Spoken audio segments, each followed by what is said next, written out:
আসসালামু আলাইকুম প্রিয় শ্রোতাবিন্দু, যে যেখান থেকে আমাকে দেখছেন সবাইকে জানাচ্ছি আন্তরিক শুভেচ্ছা ও অভিনন্দন।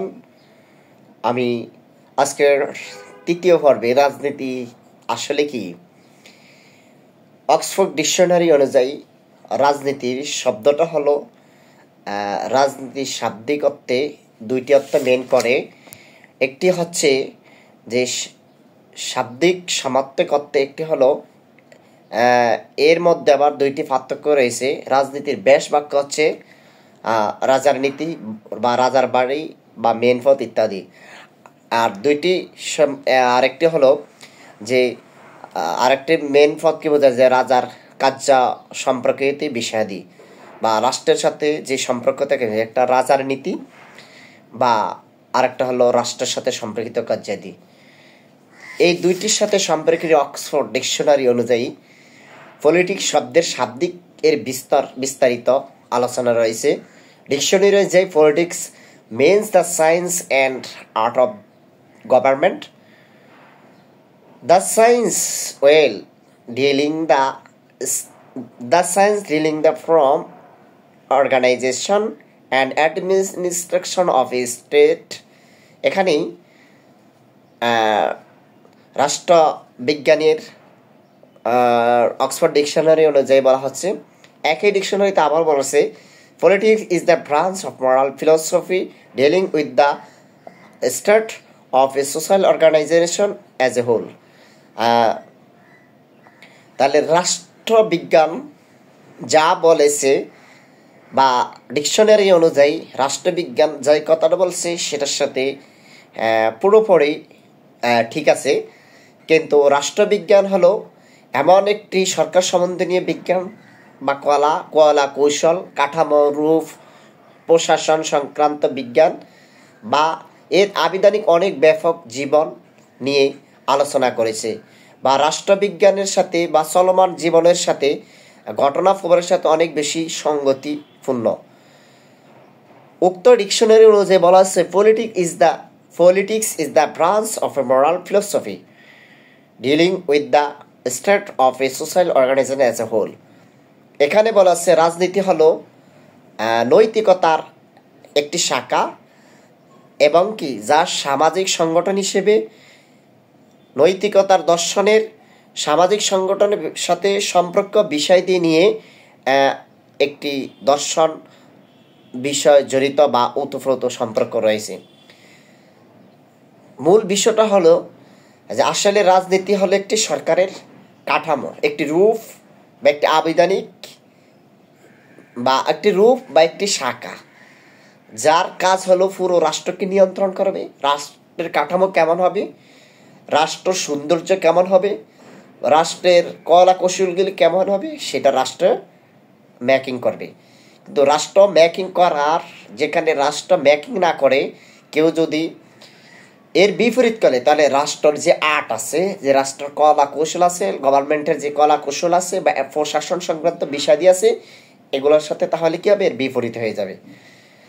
যখন আপনি এটাকে অ্যাটাচ করবেন যে রাজনীতি আসলে একটি রাষ্ট্রের নৈতিক শাখা বা একটি জীবন দর্শন। আসলে মানুষের জীবন দর্শনের সাথে রাজনীতি খুবই গুরুত্বপূর্ণ একটি জায়গা।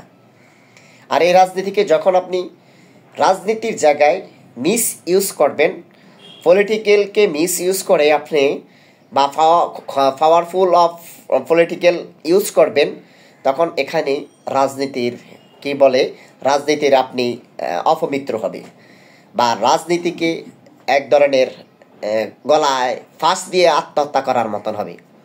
যারা রাজনীতি কলা কৌশলকে সুন্দরভাবে গঠন করতে পারবে বা রাজনীতির সিস্টেমগুলোকে মেকিং করতে পারবে, তারা হবে সবচেয়ে বেশি সৌভাগ্যবান। আর যখন রাজনীতির জায়গা না ইউজ করে আদার্স কোনো কিছুকে মেকিং করতে চায় বা স্বার্থপরতাকে প্রায়োরিটি দিতে চায়, তখন এখানে হবে রাজনীতির ধন্যাদশা। আর এই ধন্যাদশা ব্যক্তিরা হবে, তাদের জন্য ভয়ানক অবস্থা। তা আমি বলবো রাজনীতির রাষ্ট্রবিজ্ঞান যা বলেছে আপনি যদি তাও মানেন, তাহলে একটি নৈতিক শাখাকে আপনি যেমন উপস্থাপন করতে পারবেন, আপনি সামাজিকভাবে আপনার নৈতিকতাকে যেভাবে প্রায়োরিটি দিয়ে কার্যক্রম বাস্তবায়ন করতে পারবেন, ঠিক তেমনই রাষ্ট্রকে আপনি সুসংগঠিত করার মতো আপনার নৈতিকতা ঠিক থাকলেই আপনি সুসংগঠিত করতে পারবেন। আপনি পলিটিক্যাল পাওয়ারগুলোকে মেকিং করতে পারবেন, আপনি রাষ্ট্রের স্ট্রাকচারকে মেকিং করতে পারবেন, আপনি রাষ্ট্রের মানুষদেরকে একটা সুন্দর রাষ্ট্র উপহার দিতে পারবেন। তাহলে আমি এখানে আপনার জন্য সবচেয়ে বড় সাফল্য, সাকসেসফুল হবেন রাষ্ট্র নিয়ে। যারা রাষ্ট্রকে ভিন্ন চিন্তা বা স্বার্থ সিদ্ধির উদ্দেশ্যে ব্যবহার করে, তারা রাজনৈতিক উদ্দেশ্য ফায়দা হাসিল করে ক্ষমতা লোভী হতে চায়।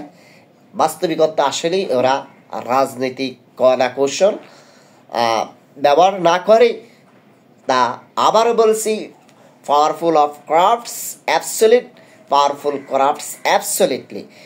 আপনি এটাকে রাজনীতিক অর্থেই ব্যবহার করেন, এর সাথে ক্ষমতার সাথে আবার দুর্নীতি। সো এই কথাটা কেন যে আমাকে বলতে হচ্ছে যে দুর্নীতির সাথে ক্ষমতাকে কেন রিলেট হচ্ছে, যদি আপনি এইখানে ডিসকানেক্ট করে দিতে পারেন দুর্নীতিকে, করাপ্টসকে, তাহলে আপনি রাষ্ট্রের মেকানিজমটাকে ঠিক করতে পারেন। তাহলে আপনি তো রাষ্ট্রের ভালো করলেন বা আপনি কল্যাণকামী হলেন। আর যখন আপনি রাষ্ট্র থেকে দুর্নীতিকে অ্যাটাচ করে মানুষের সাথে খাপ খেয়ে দিয়ে অ্যাডাপ্ট করলেন, এই অ্যাডাপ্টে আপনার জন্য বড় ক্ষতিকর। আর এরা কি হবে, রাষ্ট্রকে একটা বিপদগামিতা করে ফেলে দিয়ে যে কোনো সময় দেশ থেকে পালিয়ে যাবে, যেমনটা আমাদের স্বৈরাচারী আফায় করে গিয়েছে। সো আমরা যারা সচেতন নাগরিক আছি, আমরা যারা দেশে বাস করি, যারা আমরা দেশ নিয়ে থাকতে হবে, দেশ নিয়ে চিন্তা করতে হবে, দেশ নিয়ে ভাবতে হবে, আমাদের প্রত্যেকেই উচিত আমাদের সজাগ সচেতন পলিটিক্যাল পাওয়ারগুলোকে চিনতে হবে, কারা আসলে রাষ্ট্র ভালো চায় আর কারা চায় না, কারা দুর্নীতিকে অ্যাডাপ্ট করতে চায়, কারা চায় না, কারা এই স্ট্রাকচার গঠন করতে চায়, কারা চায় না। এই জায়গায় যদি আপনি পার্থক্য করতে পারেন, তাহলে আপনি সচেতন নাগরিক হিসেবে সুন্দরভাবে রাষ্ট্র বসবাস করতে পারবেন, আপনি আপনার রাষ্ট্রকে ধারণও করতে পারবেন, আপনি আপনার রাষ্ট্র নিয়ে থাকতে পারবেন। সো যারা রাষ্ট্রের বাইরে গিয়ে চিন্তা করবেন, তাদের পরিণতি হবে ওই তাহারা টাকার পাহাড় করাপ্ট করে, শেখ হাসিনা প্রত্যেক ব্যাংক কিংবা দেশের প্রতিষ্ঠানগুলো অর্থ ধ্বংস করে যেমন চলে গেছে। সো তার টাকার কোনো চিন্তা হবে না, অর্থের কোনো সমস্যা হবে না। তো এই করাপ্ট পার্টিগুলা এই কী অবস্থা হবে, এরা দেশ থেকে পালিয়ে যাবে, বিপদে ফেলে দিয়ে যাবে আপনাকে।